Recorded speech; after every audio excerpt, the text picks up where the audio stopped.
스갱이의 일기장입니다. 불편한 편의점. 김호연.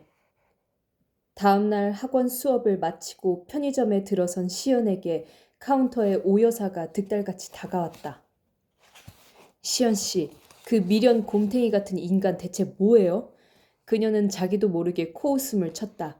어른들이 주로 쓰는 미련 곰탱이라는 단어가 이렇게 적절하게 들린 건 처음이기 때문이었다. 오 여사는 마치 독고 씨를 데려온 게 시연이라도 되는 양 따져 물었다. 아니, 오 여사의 말투는 늘 따지는 듯하다. 원래 성격이 그런지 아니면 말썽쟁이 아들 때문인지 그녀는 공격성으로 무장한 말투로 모두에게 따져 묻는다. 심지어 손님에게도. 아니, 웃지만 말고 내 말에 대답해봐요. 혹시 시연 씨가 소개한 사람이에요? 뭐 하던 사람인데 뭐 하나 제대로 못 알아듣고 말도 더듬거리고 말이야. 저 아니고요. 사장님이 직접 발탁하셨습니다. 시연은 더 말하기 귀찮아 그렇게 정색한 뒤 창고로 향했다. 오 여사가 유일하게 나긋나긋 공손하게 말하는 건 사장님을 대할 때뿐이다. 그녀는 사장님과 같은 교회를 다니는 동네 이웃으로 사장님을 언니라고 부르며 엄청 따른다. 그럴만도 하다. 오 여사 본인은 자신이 딱 부러진다고 생각하겠지만 사실 매몰차고 화가 많은 성격으로 서비스 업종에는 전혀 안 어울리기에 그녀를 받아주고 일도 주는 사장님에게 충성할 수밖에 없다. 유니폼 조끼를 입고 나온 시연을 겨냥하듯 오 여사의 투덜댐이 다시 시작됐다. 대체 사장님은 어디서 그런 사람을 데려온 거예요? 나한테는 말을 안 해주더라고. 혹시 시연 씨 아는 거 있으면 말해봐요, 응? 저도 딱히 모르겠어요. 독고 씨가 노숙자였다고 말하는 순간 오 여사는 퇴근도 하지 않고 옆에 붙어 나라가 망한 것처럼 떠들어댈 것이기에 말을 아끼기로 했다. 그래도 한숨이 나오는 건 어쩔 수 없었다. 대체 언제쯤이면 이 아줌마의 수다와 질문 세례를 받지 않고 일과를 시작할 수 있을까? 참 모르겠네. 사장님이 야간 일이 너무 힘들어서 아무나 뽑은 것 같은데 내가 보기엔 분명 큰 사고 칠 인간으로 보이더라고. 야간에 술 취한 손님이랑 다투거나 계산을 엉망으로 하거나 아니면 작정하고 삥땅을 칠 수도 있는 거고. 아무래도 우리가 같이 사장님에게 반대 의견을 내야 하지 않을까? 저는 잘 모르겠어요. 근데 나쁜 사람 같진 않더라고요. 누가 처음부터 나쁜가? 시연 씨가 사회생활을 많이 안 해봐서 그런데 그 사람같이 어수룩하고 어눌한 사람들이 나중에 몰래 헤쳐먹고 그런다고. 사장님도 사실 학교에만 있어서 사회에 얼마나 못된 사람이 많은지를 몰라요. 안 그래도 저도 저녁에 그분 계산하는 거 가르쳐 주느라 힘들더라고요. 그런데 어쩌겠어요. 당장 야간 알바가 없으니. 그러니까 시연 씨 주변에 노는 친구 없어? 실수다. 괜히 말을 더 섞어 질문이 계속되고 있다. 제가 친구가 별로 없어서요. 아니 왜 젊은 사람이 친구도 없고 그래? 활발히 활동을 해야 할 때. 뭐지? 이거 싸우자는 건가? 시연은 발끈하는 심정을 감추고 밝은 표정으로 되물었다. 오 여사님 아드님은 어때요? 저번에 집에서 게임만 해서 골치라고 하셨잖아요.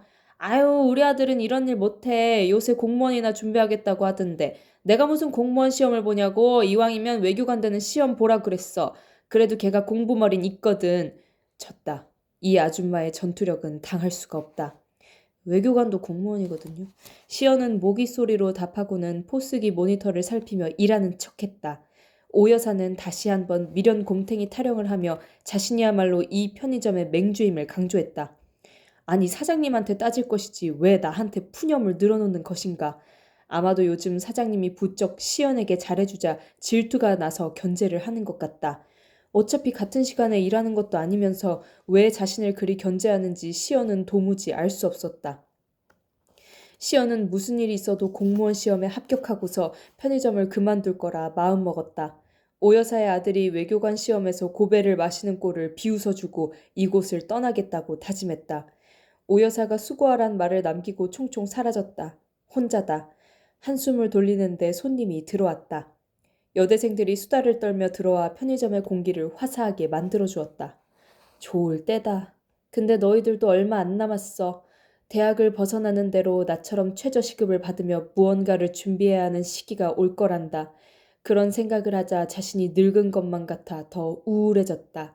딱히 잘하는 것도 없고 돈도 없고 애인도 없는 27의 늦가을. 몇 해 더 이대로 보내면 30이다. 30이면 청춘이 다 끝났다고 여기던 그 숫자를 받아들여야 하는 것이다. 계산이요. 시연은 퍼뜩 정신을 차렸다. 여대생 셋이 이것저것 물건을 내려놓은 채 자신을 뚫어져라 쳐다보고 있었다. 시연은 다가올 나이 계산을 뒤로하고 물건 계산에 집중했다. 미련 곰탱이는 꿀을 빨 준비를 하러 등장했다. 이제 겨울이 닥쳐오는데 노숙자 신세였던 그가 따뜻한 편의점에서 밤을 보내는 것만 해도 다행이지 않은가.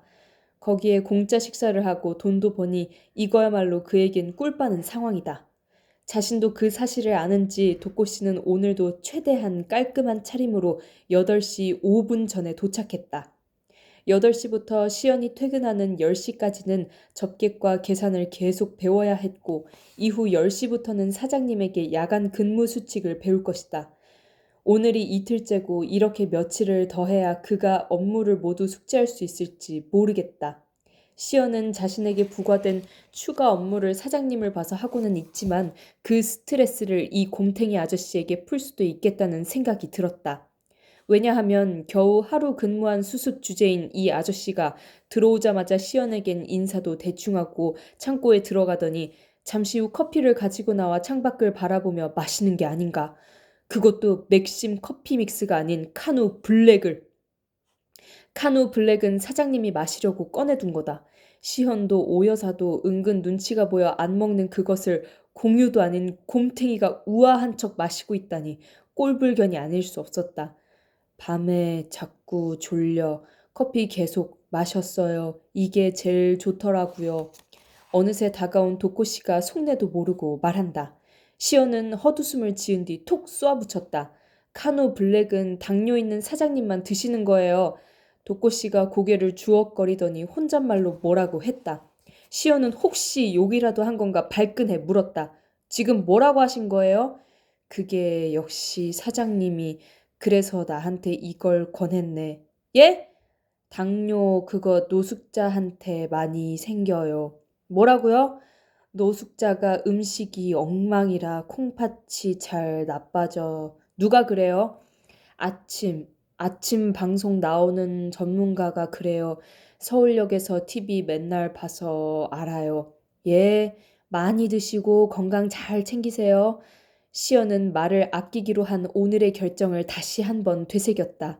오 여사는 말이 많아서, 도꼬씨는 말을 더듬어서 커뮤니케이션 불가다. 정말이지 말이 통하는 사람들과 일하고 싶다. 사장님은 왜 그리 이해심이 넓은 건지 모르겠다. 선생님이라서, 교회 권사님이라서, 아니면 나이가 들면 다 그런 내공이 생기는 건가? 딸랑. 손님이 들어오는 소리에 시연은 도꼬씨를 돌아보며 눈짓을 했다. 그는 또 어서 오라며 타이밍 늦게 인사한 뒤 커피를 후루룩 마시고 계산대로 왔다. 시연은 자리를 비켜주며 매의 눈으로 계산하는 모습을 살피려는데 앞불싸 JS 오브 JS였다. 며칠 보이지 않길래 알터니가 빠진 듯 시원했는데 하필이면 도꼬씨 교육 시간에 돌아오다니. 시연은 도꼬씨의 귀에 대고 나직이 말했다. JS예요. 긴장하세요. 뭐라고요? S요? 진상이라고요. 진상은 JS라고 했잖아요. 아, 맞아. 진상 어디 있어요? 크게 말하지 말아요. 듣고 오기라도 하는 듯 JS가 태연히 계산대로 다가왔다. 시연이 도꼬씨에게 더 주의를 주기도 전에 놈은 과자 몇 개를 계산대에 던져놓았다. 도꼬씨는 침팬지가 스마트폰을 집듯 엉성하게 바코드 리더기를 집어들고 화려한 과자봉지 그림들 사이에서 바코드를 열심히 찾기 시작했다. 틀렸다. 봉지를 구매하겠냐고 먼저 물었어야 한다. 에라 모르겠다. 시연은 될 대로 되라는 식으로 그냥 두고 보았다. 마침내 바코드를 찾아 리더기로 찍은 도꼬씨가 더듬거리며 가격을 말했다. JS는 시연을 쓱 돌아보고 비웃음을 지었다. 신입 교육 중인 걸 눈치챈 듯했다.